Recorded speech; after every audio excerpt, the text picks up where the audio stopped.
I read 72 books. Sorry, I lied in the title. That's right.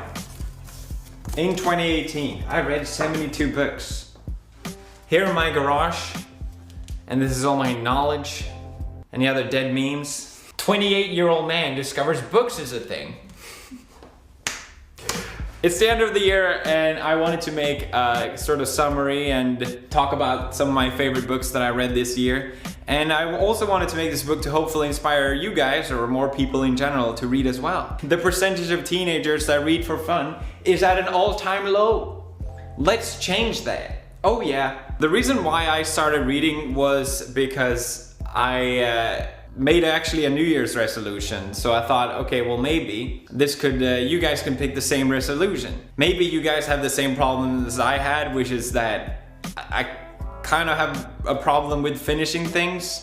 Sounds a bit weird, but generally as soon as things get a little difficult, I get bored and I move on to something else. And this could be for even silly stuff like playing a video game. If it gets boring at some point, I don't really care to finish it and I'll just buy a new game or move on to something else. Or whether it's a hobby project, as soon as it gets a little boring, I generally don't finish it. So I miss that feeling of finishing something. I miss that gratifying feeling of, you know, even if it wasn't the most fun, I'm glad I went through with it and I'm still glad I can move on to the next thing. Preachy moment incoming, in case it hasn't been preachy enough so far. I think especially with social media as well, which literally never has an end to it.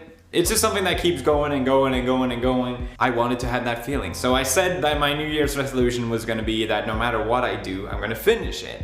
And I didn't have books in mind at all. It just sort of became a coincidence that I decided, okay, I'll read a book and even if I don't like it, I don't care. I'm just gonna finish it. So I started off with reading sci-fi, and to be fair, I didn't really enjoy it that much. I'm still glad I read it, and I knew I wanted to read something different next, and I really enjoyed that, and it just sort of moved on and on and on, and here I am later, and I'm so happy. I'm so glad I made this decision. One of the major discoveries for me this year was discovering my favorite author, which I talked a lot about on this channel, which is Yukio Mishima. Didn't know anything about this author when I read him, which I think really added to the effect for me. So I almost don't want to talk about him because discovering him was equally as fun almost, or it really added to the experience for me. I tweeted out on Twitter asking if there was any recommendations for Japanese authors because I enjoyed reading Murakami. And I didn't really expect much of it. I thought Yukio was a female name. I thought it was a female author because when I read The Sailor Who Fell from Grace with the Sea, I just felt so completely immersed into the main character's mind, which is something I never really experienced before with literature. Even though this character, this young boy, it's very special to say the least, I was there, I was into it, and I felt like I got a window into that time and period when this was written.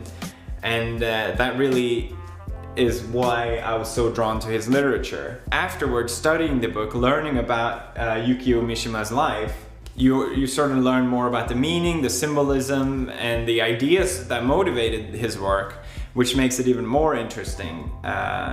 So I think that's why, for me, Yukio Mishima had such an impact this year. And also, reading more about his non-fictional work, like Sun and Steel, for example, was his way of living. He wanted to reintroduce the samurai way of living into Japan, and a lot of his book reflects that idea on the shift that Japan went through during the Meiji period, shortly after the Second World War. The point is, he wrote Sun and Steel, which was for a magazine, and he was an avid weightlifter, which is not your typical, I guess, rider hobby. Because he believed in Sun and Steel, which is his take on an old samurai saying, the flower and the sword. That's oversimplifying it, but basically it was this idea that samurais should spend just as much time writing poetry as they spend time practicing with their sword. And Mishima felt like Japan had forgotten about their steel or the sword of Japan. And especially during the westernization of Japan. A lot of his work, like Runaway Horses, his tetralogy, The Temple of Dawn, they all reflect this shift. He was also obsessed with the idea of dying young, and he really dramatized that. And Mishima was supposed to win the Nobel Prize. He was supposed to be one of the first winners. This sort of became an essay out of nowhere. I didn't mean, sorry, I like talking about Mishima.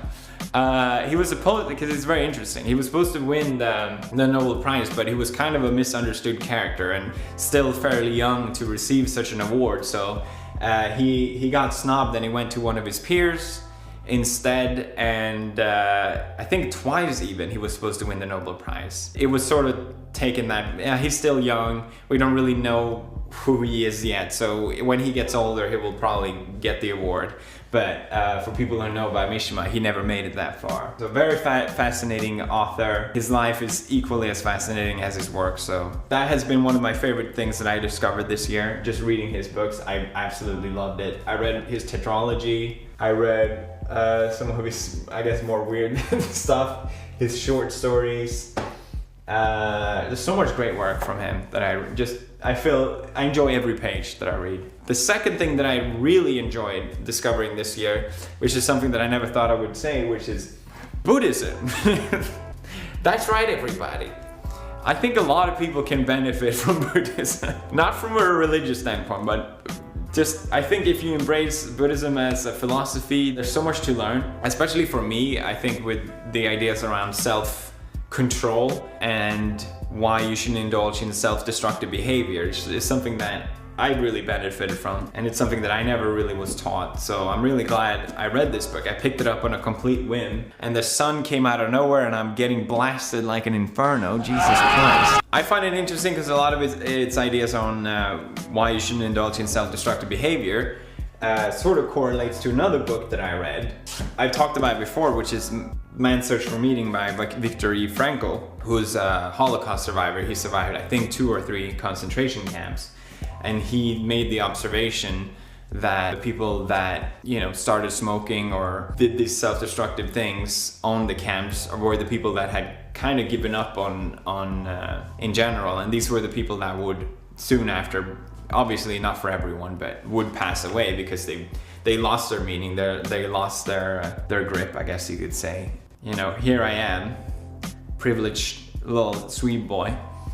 Why should I do these self-destructive things? What's the meaning for me to do that? And Frankl says as well that you should live your life as if you've already made your mistakes, as if you already lived it and made all your mistakes, because that changes your approach to life in a meaningful way. And this connects a lot to the ideas, in my opinion, around reincarnation, which sounds really weird for me to say, but it gives you a positive meaning and outlook on life, in my opinion, regardless if you embrace the religious and spiritual aspect of it, and regardless if you believe in that or not. I think is irrelevant.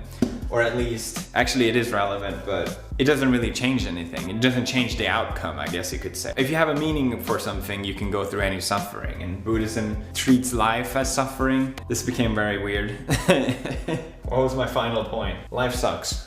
I wanted to also touch upon dystopians, because I think that's something that a lot of people like to start off reading, myself included. One of the earliest books that I read this year was Brave New World, written by Aldous Huxley. I love this one especially because it's a good mixture of comedy, intentional or not, I don't know, and how grim it gets as well, how dark it is, which really delivers this impactful meaning behind it. I don't want to go too much into it, sorry, but the main reason I'm bringing this up is because a lot of you guys are recommending this book to me, which is Fahrenheit 451, which is another dystopia, which depicts a future where people won't read books. They have the same idea generally, but I think these are 2 great examples of, this one has a great elevator pitch, this one doesn't, but this one has so much more impactful meaning behind it. This just sounds to me like the rambling of an angry old man. This is the one that's going to get a movie adapted to it. I think Lily Sings is even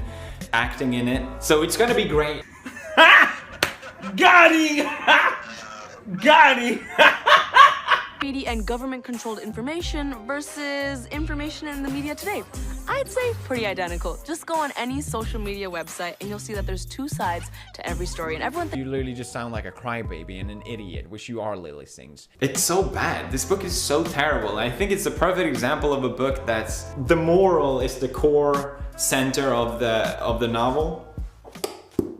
which just makes it so goddamn boring. In my opinion, the beauty of fiction is when you have characters that are interesting and the story that really grips you in a way that the ideas behind it isn't as transparent and they have so much more impact, in my opinion. This is so rambly, so poorly written. It blows my mind that this is what gets recommended. So don't read this one. There's so many better dystopians out there.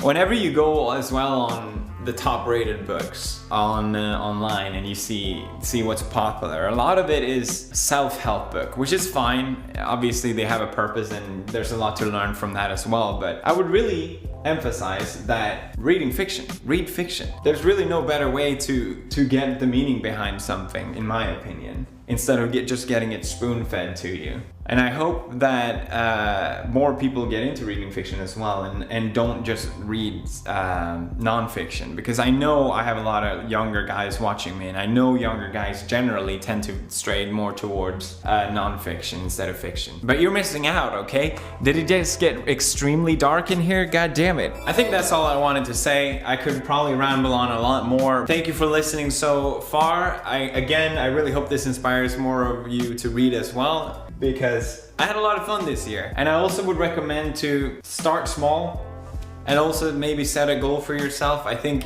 instead of reading 50 pages or 300 pages and stopping, it's better to just read something small, like 10 pages a day. That's better if you're consistent with it, at least, than stopping. And I think you'll find that you'll get into it quicker than you think. Obviously, if you're not used to reading, which I wasn't at the time, it's a little harder to get into, but once you do, it's great. It's really fun. If this video gets 5,000 likes, I will give away my favorite book of the year, which is The Cat in the Hat. Now this book, I'm thinking about doing a whole series about. It's goddamn genius.